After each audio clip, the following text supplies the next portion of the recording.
Et si je vous disais que l'histoire de la création que vous connaissez n'est pas la première, que les deux premiers versets de toute la Bible ne sont pas séparés par une simple virgule, mais par des millions d'années de guerre, de destruction et de chaos? Ouvrez votre Bible, Genèse chapitre 1, verset 1. Au commencement, Dieu créa les cieux et la terre. C'est clair, parfait, logique. Maintenant, lisez attentivement le verset 2. La terre était informe et vide, et il y avait des ténèbres à la surface de l'abîme. Arrêtez-vous ici, réfléchissez avec moi. Comment une création parfaite de Dieu peut-elle, une fraction de seconde plus tard, un champ de ruines chaotique et ténébreux? Vous sentez cette incohérence, cette question que l'on vous a toujours dit d'ignorer? Ce n'est pas une erreur de traduction, c'est une dissimulation. Une dissimulation qui cache une histoire terrifiante et oubliée, celle d'un monde pré-adamique, d'une première création anéantie par la chute de Lucifer. Commentez ci-dessous si vous avez toujours senti qu'il manquait une pièce au puzzle de la Genèse. Ce que vous allez découvrir aujourd'hui n'est pas une simple théorie, c'est la preuve, cachée dans un seul mot hébreu, que l'histoire que l'on nous raconte est incomplète. Et quand vous comprendrez cela, vous ne lirez plus jamais la Bible de la même manière. Ce malaise que vous ressentez en lisant ces deux versets, vous n'êtes pas le seul à l'éprouver. Pendant des siècles, on vous a dit d'accepter ce paradoxe comme un mystère de la foi, que Dieu a simplement commencé avec une toile chaotique pour y peindre sa création. Mais si je vous disais que ce n'est pas un mystère, mais une cicatrice, la cicatrice d'une histoire si ancienne et si violente qu'elle a été presque entièrement effacée de notre mémoire collective. Vous rendez-vous compte de ce que cela signifie? Cette incohérence apparente est la clé qui pourrait réconcilier la science et la foi. L'âge de la Terre, les fossiles de dinosaures, les strates géologiques qui parlent de millions d'années. Et si tout cela ne contredisait pas la Genèse? Et si, au contraire, c'était la preuve archéologique silencieuse de ce monde pré-adamique? Un monde qui a existé, prospéré et qui a été anéanti dans un cataclysme divin bien avant qu'Adam ne fasse son premier pas. Face à cette faille béante entre le verset 1 et le verset 2, trois explications principales s'affrontent. La première, c'est la théorie de la Terre jeune, celle qu'on vous enseigne le plus souvent.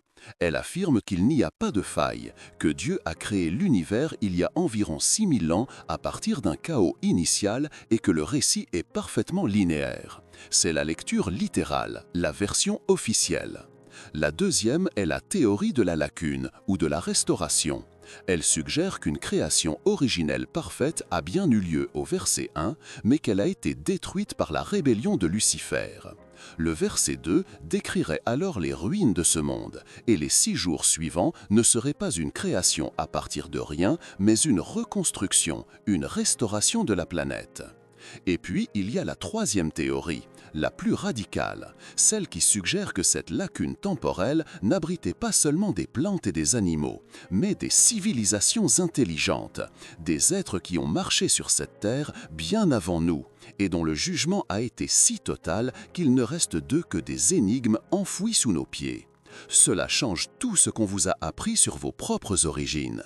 La question n'est plus de savoir comment Dieu a créé, mais quand et combien de fois. Dans les prochaines minutes, nous allons analyser chacune de ces théories et je vous montrerai la preuve, cachée dans le texte hébreu original, que l'histoire que vous connaissez n'est que le deuxième acte d'un drame cosmique bien plus vaste. Ouvrez votre Bible avec moi, Genèse chapitre 1. Nous allons lire les 2 versets les plus importants de toute l'histoire, mais nous allons le faire comme jamais auparavant. Verset 1. Au commencement, Dieu créa les cieux et la terre. C'est simple, c'est puissant. Le mot hébreu utilisé ici est bara. Les spécialistes vous diront que bara signifie créer à partir de rien, ex nihilo, une création parfaite issue de la volonté d'un Dieu parfait. Retenez bien ce mot, bara. C'est un acte de création pure, immaculé. Maintenant, lisez le verset 2. Relisez ce verset, mais maintenant lentement. La terre était informe et vide, et il y avait des ténèbres à la surface de l'abîme. Arrêtez-vous là. D'un côté, la perfection divine de Bara au verset 1, de l'autre, une scène de désolation totale au verset 2. L'expression hébraïque est tohu boabohu. On vous a toujours traduit cela par informe et vide, comme une sorte de matière première brute, un chaos primordial. Mais est-ce vraiment ce que ça veut dire? Ce n'est pas une coïncidence si la Bible utilise exactement les mêmes mots, tohu wabohu, dans d'autres livres pour décrire les conséquences d'un jugement divin dévastateur. Écoutez ce que le prophète Jérémie écrit, des siècles plus tard, en décrivant une vision de la colère de Dieu. Jérémie, chapitre 4, verset 23. « Je regarde la terre, et voici elle est informe et vide, tohu wabohu. Les cieux et leur lumière a disparu. » Vous le voyez, Jérémie utilise tohu wabohu pour décrire une terre dévastée. Pas une terre en cours de création, mais une terre en ruine. Une terre qui a déjà subi un jugement. Respirez profondément, car ce qui vient maintenant est la clé qui déverrouille tout le mystère. Le cœur du problème, la dissimulation, se trouve dans un seul petit mot du verset 2 de la Genèse. Le verbe « était ». La terre était informe et vide. En hébreu, le mot est « haya ». Et si je vous disais que ce mot « haya » peut aussi être traduit, et dans de nombreux autres passages de la Bible, il est traduit par « devint », la terre ne fut pas créée tohu wabohu, elle le devint. Le verset devrait se lire « Au commencement, Dieu créa les cieux et la terre devint informe et vide ». Vous rendez-vous compte de ce que cela signifie?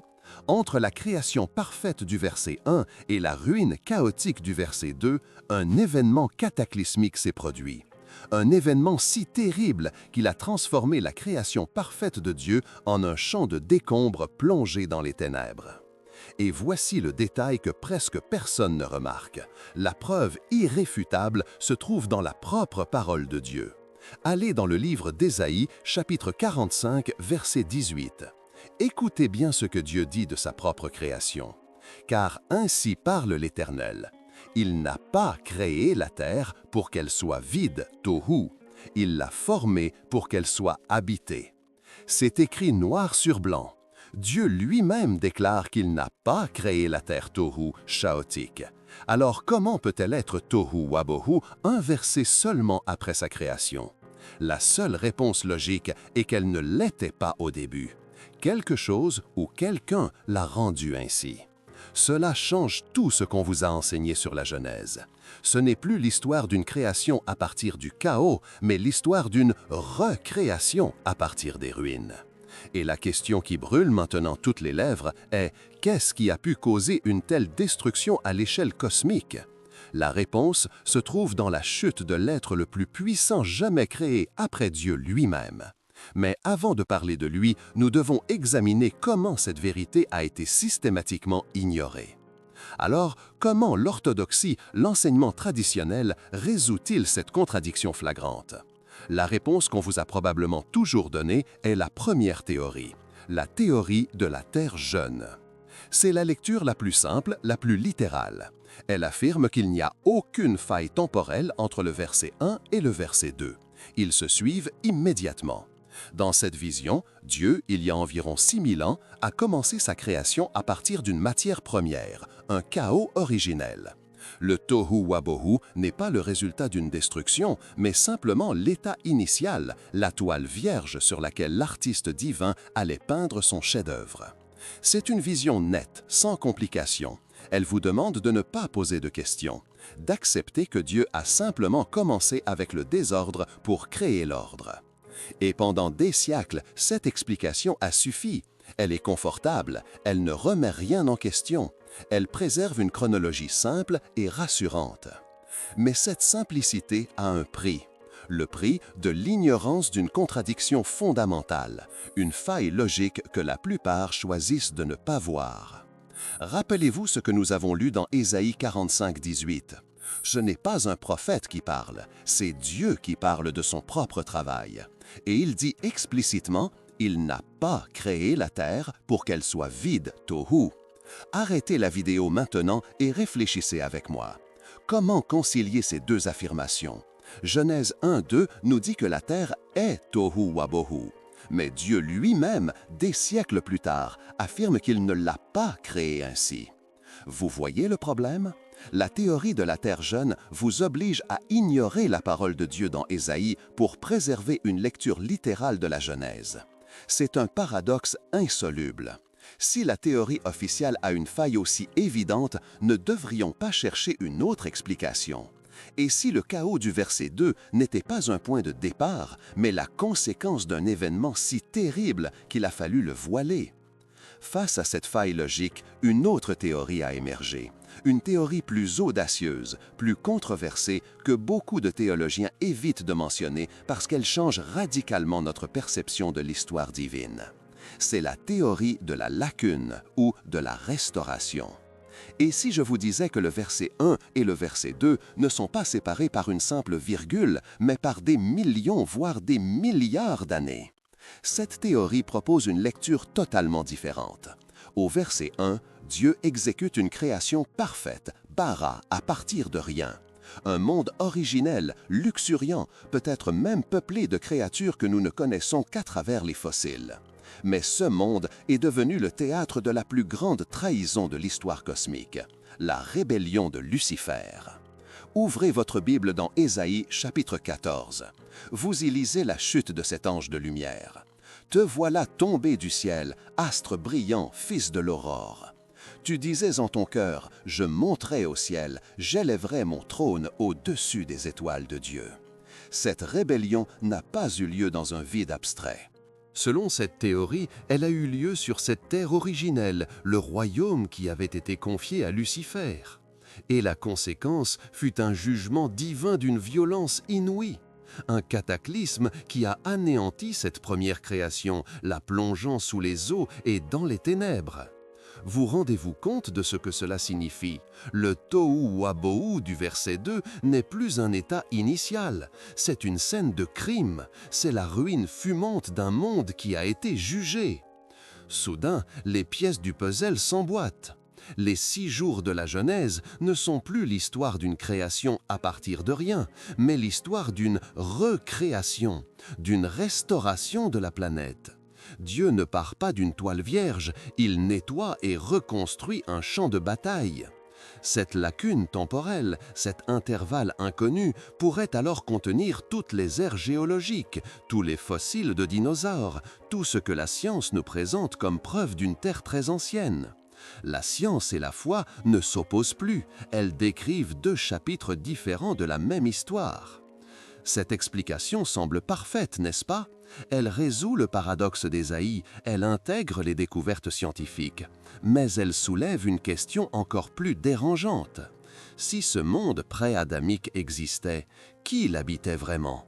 Juste des animaux préhistoriques? Ou est-il possible que des êtres intelligents, des civilisations entières, étaient anéantis dans ce jugement, bien avant qu'Adam ne respire pour la première fois? Et c'est ici que tout devient terrifiant. Car si la théorie de la lacune est vraie, elle n'est peut-être que la surface d'une vérité bien plus profonde et bien plus sombre. La théorie de la lacune semble tout résoudre, n'est-ce pas? Elle réconcilie la foi et la science, elle explique les fossiles, elle donne un contexte à la chute de Lucifer. Mais elle ouvre une porte sur un abîme de questions encore plus terrifiantes. Et c'est ici que nous entrons dans la 3e théorie, la plus radicale, celle dont personne ne veut parler. Et si ce monde pré-adamique, ce royaume originel confié à Lucifer, n'était pas simplement une nature luxuriante peuplée d'animaux préhistoriques? Et si je vous disais que cette terre, avant sa destruction, abritait des civilisations, des êtres intelligents, peut-être même non humains, avec leurs cités, leur technologie, leur culture? Vous rendez-vous compte de ce que cela signifie? Que nous ne serions pas les premiers, que notre histoire n'est qu'un second chapitre, construit sur les ruines invisibles d'une histoire précédente qui a été volontairement effacée. Ouvrez à nouveau votre Bible. Retournez à la vision de Jérémie chapitre 4, versets 23 à 26. Écoutez attentivement ce qu'il voit lorsqu'il contemple la terre revenue à l'état de tohu wabohu. Il dit « Je regarde, et voici, il n'y a point d'homme. Je regarde, et voici, le Carmel est un désert, et toutes ses villes sont détruites devant l'Éternel. » Arrêtez la vidéo et réfléchissez avec moi. De quelle ville parle-t-il? La vision de Jérémie décrit un jugement qui ramène la terre à son état de Genèse 1-2, mais il mentionne des villes détruites, des villes qui existaient avant ce chaos. Comment est-ce possible si Adam n'a pas encore été créé? La seule réponse est que ces villes appartenaient à ce monde pré-adamique. Ce n'est pas une coïncidence, c'est un schéma. L'apôtre Pierre, dans sa deuxième épître, chapitre 3, verset 6, parle de cet événement en des termes glaciaux. Il dit que le monde d'alors périt, submergé par l'eau. Il ne parle pas du déluge de Noé, qui a détruit l'humanité mais a préservé la planète. Il parle d'un cataclysme bien antérieur, un jugement par l'eau qui a littéralement anéanti et remodelé la surface du globe pour effacer toute trace de ce qui avait précédé. Respirez profondément, car ce qui vient maintenant est le point de rupture. Tout ce que nous venons de voir, les fossiles, la chute de Lucifer, les visions de Jérémie, les paroles de Pierre, tout converge vers un seul point, une seule preuve, l'indice caché non pas dans un livre apocryphe oublié, mais dans le deuxième verset de la Bible elle-même. Un seul mot, un verbe hébreu dont la véritable signification a été voilée par la traduction pendant des siècles. Toutes ces théories, toutes ces questions, toute cette tension historique repose sur la signification de ce seul mot. Et quand vous la connaîtrez, vous comprendrez pourquoi cette histoire a été si bien cachée. Vous êtes sur le point de découvrir la preuve philologique que la Terre n'a pas été créée dans le chaos, elle y a été précipitée. Vous avez attendu jusqu'ici, vous avez examiné les théories, vous avez senti la contradiction grandir. Maintenant, je vais vous révéler la preuve irréfutable, la clé qui déverrouille tout ce mystère. Ce n'est pas une relique archéologique enfouie sous des kilomètres de roches, c'est un seul mot, un mot hébreu caché à la vue de tous dans le deuxième verset de la Bible, dont la véritable signification change absolument tout. Ouvrez votre Bible une dernière fois. Genèse chapitre 1 verset 2. Lisez la phrase qui a semé la confusion pendant des millénaires.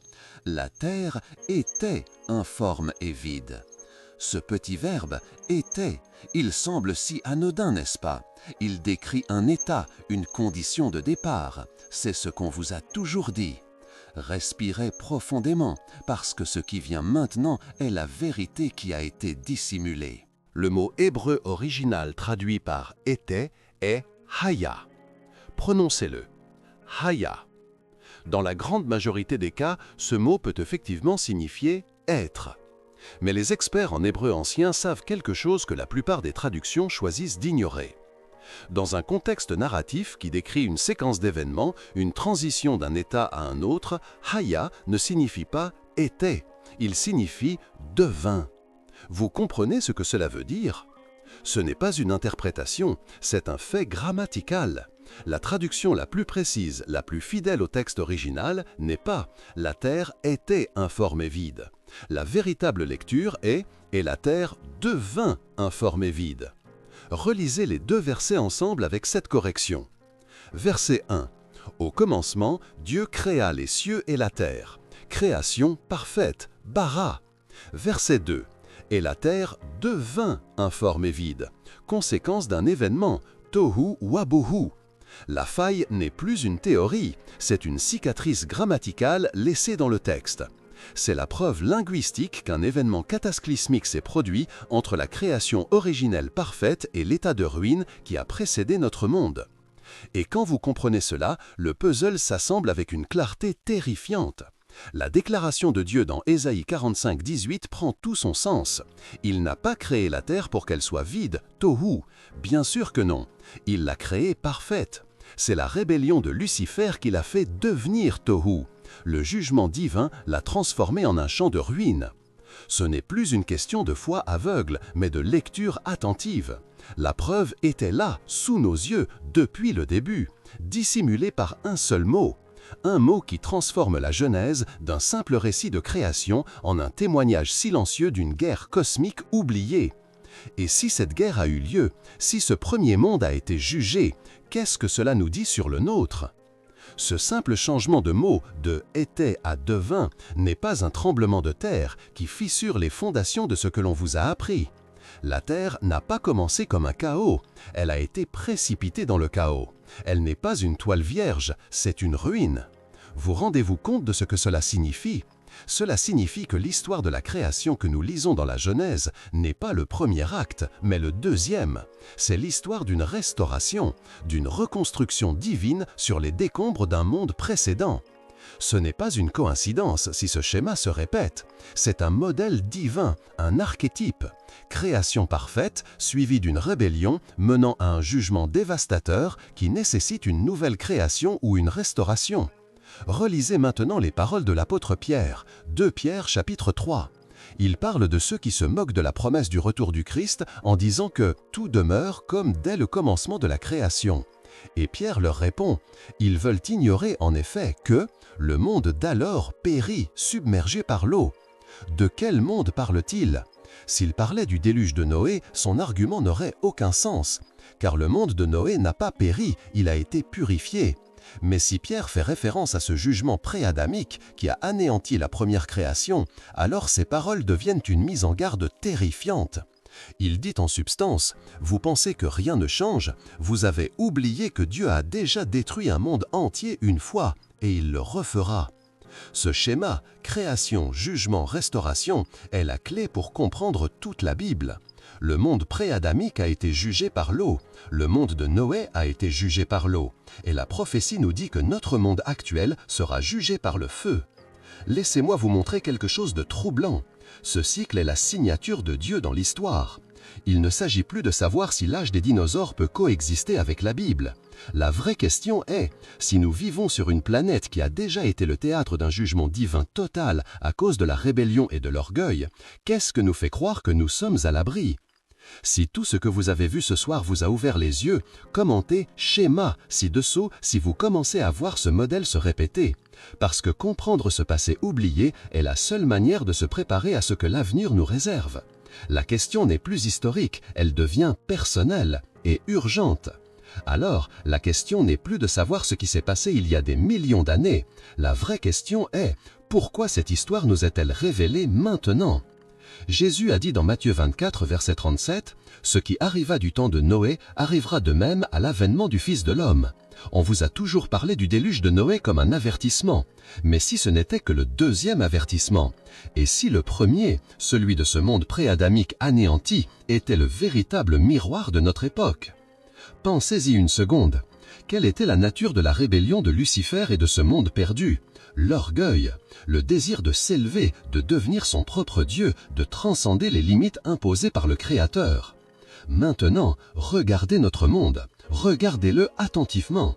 Avec l'intelligence artificielle, nous cherchons à créer une conscience supérieure à la nôtre. Avec le génie génétique, nous nous arrogeons le droit de réécrire le code même de la vie. Avec le transhumanisme, nous rêvons de fusionner l'homme et la machine pour atteindre l'immortalité. Vous rendez-vous compte de ce que cela signifie? Nous ne faisons que répéter, avec une technologie plus avancée, le même péché d'orgueil qui a conduit à la première destruction de la Terre. Nous marchons sur les traces d'une civilisation qui a été effacée de l'histoire pour avoir voulu prendre la place de Dieu. Ce n'est pas une coïncidence, c'est l'accomplissement d'un cycle. Le schéma que nous avons découvert, création, rébellion, jugement, n'est pas seulement une histoire ancienne. C'est une prophétie qui se déroule sous nos yeux. La terre est devenue tohu wabohu une fois à cause de ce péché.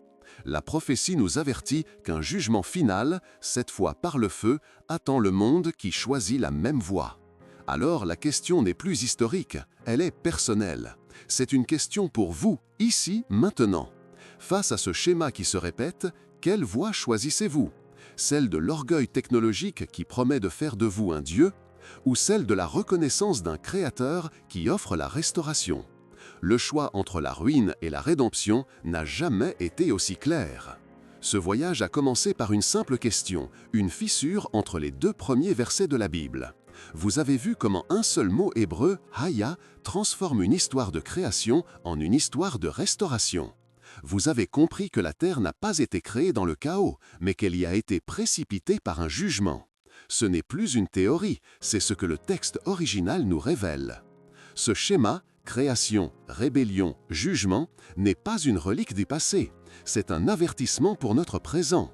L'orgueil qui a détruit ce premier monde est le même qui anime notre ère technologique.